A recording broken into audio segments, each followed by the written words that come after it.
Anak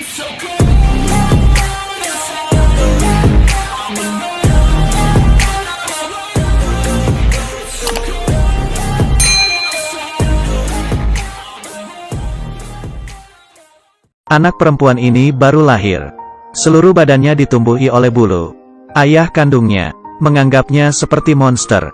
Aku memintamu untuk membawanya pergi. Monster? Dokter memberi nama, Aiwa, untuk anak perempuan itu. Dari mulai dia lahir, Aiwa ditakdirkan harus melewati hidup yang tidak biasa. Ibunya setelah melahirkannya, meninggal karena kesusahan saat melahirkan. Ayahnya pertama kali melihat Aiwa, sama sekali tidak menutupi rasa jijiknya. Ayahnya Aiwa adalah kepala stasiun di tempatnya. Dia sangat peduli dengan pandangan orang luar. Jadinya dia mengurungi Aiwa di rumah, tidak memberikannya keluar dari rumah, dan memperkerjakan babysitter dari desa, hanya untuk menjaganya, di bawah asuhan babysitter yang teliti. Aiwa tumbuh dewasa hari ke hari, tapi bulu di tubuhnya malah tidak punya tanda akan menghilang, dan malah makin lebat. Bertahun-tahun ini, dia tidak pernah menginjakan kakinya keluar rumah. Mendengar suara anak yang lain di bawah sedang tertawa, dia hanya bisa melewati jendela, memuaskan dirinya secara sementara tentang rasa penasarannya kepada dunia. Tapi ayahnya melihat Aiwa muncul di jendela, akan langsung pulang ke rumah, mengurunginya di kamar kecil yang gelap, agar tidak kelihatan orang, dan menimbulkan gosip. Aiwa adalah anak yang sangat kasihan, tidak punya ibu, juga tidak punya masa kecil. Dia tidak pernah merayakan ulang tahun, karena hari itu, hari kematian ibunya juga. Aiwa sering melihat foto ibunya sampai melamun, berhayal diri sendiri secantik ibunya. Sebentar lagi, hari Natal yang cuman setahun sekali. Semua penduduk di kota mengenakan pakaian yang cantik untuk menghadiri pesta Natal yang meriah ini. Aiwa juga ingin ikut, tapi ditolak ayahnya. Malam harinya, ayahnya datang ke samping kasur Aiwa, mencoba menenangkannya, tapi Aiwa tidak seperti anak-anak. Dia hanya sangat terpuruk, sangat rindu ibunya. Melihat Aiwa yang menahan air mata, ayahnya pertama kali menyadari diri sendiri selama bertahun-tahun ini begitu egois. Dia mengumpulkan keberanian, memutuskan untuk memberi Aiwa melewati Natal yang sebenarnya untuk pertama kali. Ayahnya membeli sepatu kulit yang tinggi, membuatkannya baju baru berwarna merah, membungkus Aiwa dengan sangat ketat. Babysitternya meminjamkannya kalung mutiara miliknya ke Aiwa.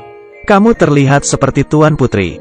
Tapi di acara Natal, saat di detik Aiwa muncul, semua orang menyimpan senyumannya, mundur tanpa sadar dan mengomonginya. Aiwa perlahan jalan menuju pohon Natal. Anak-anak yang lain melihat Aiwa, takut dan penasaran. Hanya ada satu anak laki-laki, dengan berani jalan ke depan, memegang bulu di wajah Aiwa. Apakah panas? Sama seperti yang aku pikirkan. Aiwa merasa gugup dan juga bersemangat. Itu pertama kalinya dia hidup seperti orang biasa. Tapi tidak begitu lama, pesulap yang sedang menyulap malah menggunakannya jadi bahan candaan, menertawainya, seperti memakai penutup kepala, membuat penonton lainnya tertawa terbahak-bahak. Aiwa sangat kecewa. Ayahnya dengan cepat membawa pergi, dan merasa memberikan Aiwa keluar adalah keputusan yang salah. Aiwa sekali lagi dikurung di rumah, bermain sendiri, belajar sendiri, hari demi hari, karena sudah lama tidak berinteraksi dengan orang. Karakter Aiwa berubah menjadi sangat emosional. Apa yang terjadi? Kamu kenapa? Berhenti, kamu tidak boleh begitu. Ayahnya malas untuk menenanginya, jadi mengurungnya di kamar kecil gelap lagi. Di kamar kecil gelap itu, Aiwa menghiali angka untuk menghabiskan waktu. Tapi di saat ini, hal yang ajaib terjadi. Rumus-rumus matematika, seperti hantu, muncul di depan matanya. Anak perempuan itu membuka baju luarannya, memperlihatkan bulu lebat di badannya. Karena saat lahir, follicle rambut tidak deregenerasi. Dia menjadi wanita singa berbulu emas. Dianggap monster oleh orang sekitar. Tidak boleh menginjakan kakinya selangkah pun keluar dari rumah. Tapi semua orang tidak tahu, sebenarnya Aiwa jenius. Dia sangat sensitif dengan angka. Menggunakan selembar kertas tabel kode Morse, Aiwa dengan cepat menguasai Teknik telegraf. Sampai ayahnya pun terkejut. Tapi meskipun begitu, ayahnya tetap bersikeras mengurung Aiwa, tidak memberinya menerima pendidikan yang lebih banyak. Aiwa dari kecil tidak memiliki ibu. Di dunia ini babysitternya adalah orang yang paling menyayanginya. Dia berharap Aiwa bisa seperti anak pada umumnya. Ke sekolah, bermain, punya teman, tumbuh dewasa dengan sehat bahagia. Tapi saran babysitternya oleh ayahnya Aiwa ditolak dengan marah. Dia tidak percaya anaknya bisa berada di dunia yang penuh pandangan aneh. Hidup. Karena ini, babysitternya berdebat dengan ayahnya.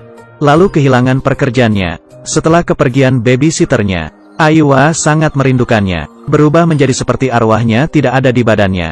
Demi keluar rumah mencari babysitternya, Aiwa diam-diam mencuri cukuran ayahnya, mencoba mencukur bersih semua bulu di badannya. Setelah ayahnya mengetahuinya, dengan cepat menghentikannya, karena kalau seperti ini, bulu di tubuhnya berubah menjadi keras dan kasar seperti kumis. Tanpa pilihan apapun, ayahnya hanya bisa meminta babysitternya untuk kembali, dan menyetujui Aiwa untuk belajar di sekolah. Hari pertama Aiwa di kelasnya, semua teman sekolahnya melihatnya dengan mata terkejut, seperti melihat hewan di kebun bintang.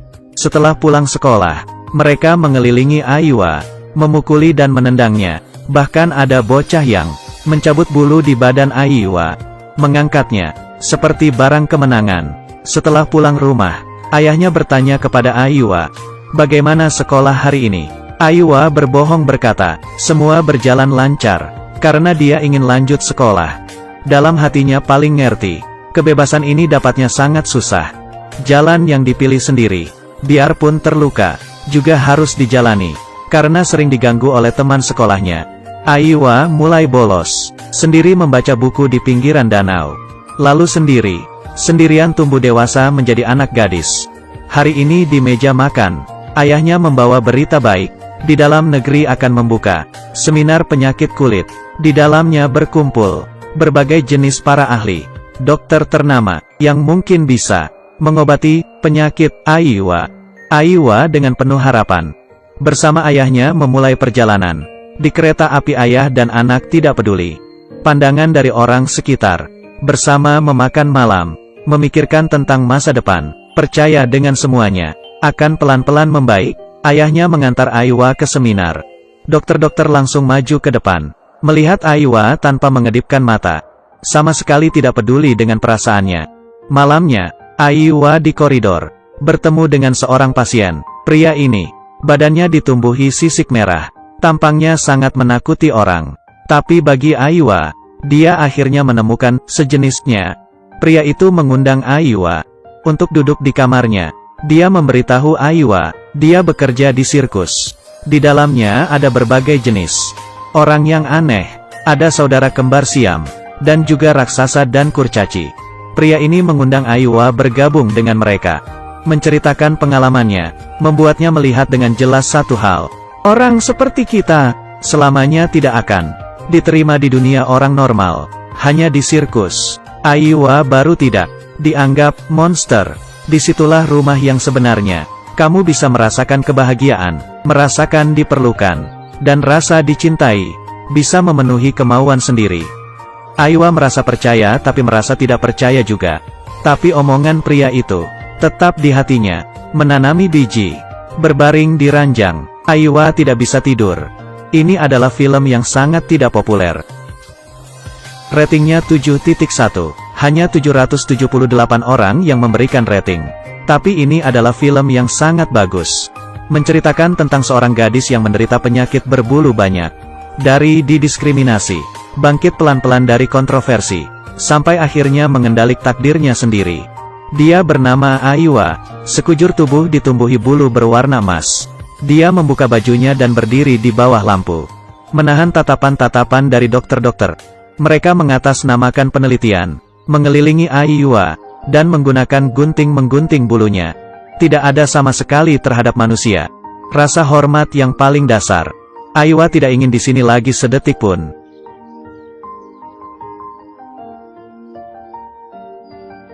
Ayahnya juga melihat kelelahannya, membawanya pergi duluan dengan marah. Berpikir dokter bisa mengobatinya, tidak disangka yang datang malah kesakitan yang lebih dalam. Sesudah pulang ke rumah, perasaan yang Aiwa pendam bertahun-tahun akhirnya meledak. Dia menginjak pecah foto ibunya, menangis, kecewa dengan dunia ini. Rumah sudah bocor ditambah hujan sepanjang malam. Ayahnya sebagai kepala stasiun ditelusuri oleh atasan, katanya ada dana publik hilang. Saat yang sama, kesehatan ayah juga bermasalah, membawa Aiwa tinggal di sanitarium. Di sini, Aiwa bertemu dengan wanita yang begitu cantik. Dia begitu berharap dirinya bisa seperti itu. Wanita itu juga sangat ramah pada Aiwa. Dia memberitahu Aiwa, dia pernah menjadikan kecantikan sebagai tujuan hidupnya. Tapi pada akhirnya hanyalah seperti bunga di kaca, bukan di air. Di depan waktu sangatlah tidak berharga. Jadi kamu tidak perlu sakit hati. Harus pandai mengamati. Titik awal mulaimu lebih spesial dan bebas dari orang lain. Berjanji padaku kamu akan dengan menggunakannya sebaik mungkin. Aiwa sedang memikirkan, di sudut dalam hati, sedang diam-diam terbangun. Tapi dengan cepat, kenyataan memberinya pukulan sekali lagi. Aiwa dengan terkejut menemukan, ayahnya demi lari dari hukuman, menyuruh bawahannya Telegram One menjadi kambing hitamnya. Telegram One ini adalah guru dan juga teman Aiwa. Sangat banyak pengetahuan yang dia ajari ke Aiwa. Karena juga sayang dengan Aiwa, dia baru mau menjadi kambing hitam kepala stasiun. Aiwa lari mengikuti Telegram One untuk mengucapkan selamat tinggal terakhir kali. Pandangan ayahnya bersama dunia ini. Di hati Aiwa sudah runtuh. Mulai dari saat itu, Aiwa semakin jauh dengan ayahnya. Dia teringat yang dulu di rumah sakit. Pria yang bersisik merah, sirkus yang dikatakan. Jadi meminta ayahnya membawanya, melihat pertunjukan mereka. Aiwa dengan mata kepala sendiri melihat saudara kembar Siam, raksasa dan kurcaci yang menjadi suami istri. Dan yang sama sepertinya, orang yang seluruh badannya ditumbuhi bulu. Menurut penonton lain ini sangat aneh. Tapi bagi Aiwa, ini merasa sangat dekat yang tidak pernah dirasakan. Setelah pulang rumah, Aiwa melihat belakang badan ayahnya.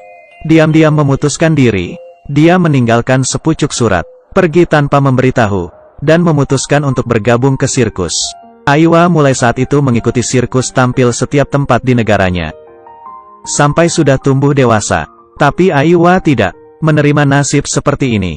Dia menabung uang-uang yang dia dapatkan di sirkus. Di waktu senggang saat tampil, tidak berhenti belajar pengetahuan tentang matematika.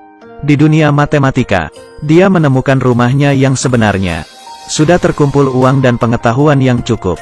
Di suatu malam, Aiwa meninggalkan sirkus tanpa ragu. Gambar beralih. Sudah 5 tahun kemudian, Aiwa menjadi peneliti di salah satu universitas di Paris. Di papan tulis hitam menulis rumus matematika. Biarpun selama proses tidak ada penjelasan, tapi bisa dibayangkan, dia pasti melewati kesulitan yang tidak bisa dibayangkan lagi susahnya. Setelah itu Aiwa diangkat menjadi dosen membagi tentang hasil penelitiannya. Di aula paling tinggi, membagi tentang hasil penelitiannya. Kali ini, Aiwa dengan pengetahuannya sendiri, memenangi kehormatan semua orang yang ada di sana. Di saat perayaannya, Aiwa menerima kabar bahwa ayahnya telah meninggal. Jadi setelah bertahun-tahun, dia kembali lagi ke kampung halamannya. Aiwa berjalan di peron yang sangat dikenalinya. Meskipun seluruh badan tetap berbulu emas. Tapi di saat itu dia kelihatan percaya diri dan elegan. Aiwa melihat babysitter yang mengasuhnya. Mereka berpelukan sambil menangis. Babysitter terkejut akan perubahan Aiwa. Hanyalah perubahan dia, tetap tidak terlihat oleh ayahnya. Sebelum pergi, babysitter memberi Aiwa buku gambar. Adalah pemberian sebelum ayahnya meninggal. Meninggalkan untuknya. Di kereta api, Aiwa membuka buku gambar itu dengan hati-hati.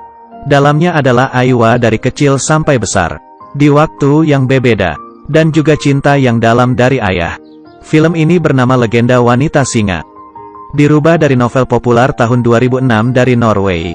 Sebenarnya yang paling penting adalah, bukan bagaimana dunia melihat kamu, tapi kamu memilih bagaimana menghadapi dunia ini. Semua kebingungan, anak gadis yang tidak percaya diri, boleh menontoninya. Sudah, cerita hari ini sampai di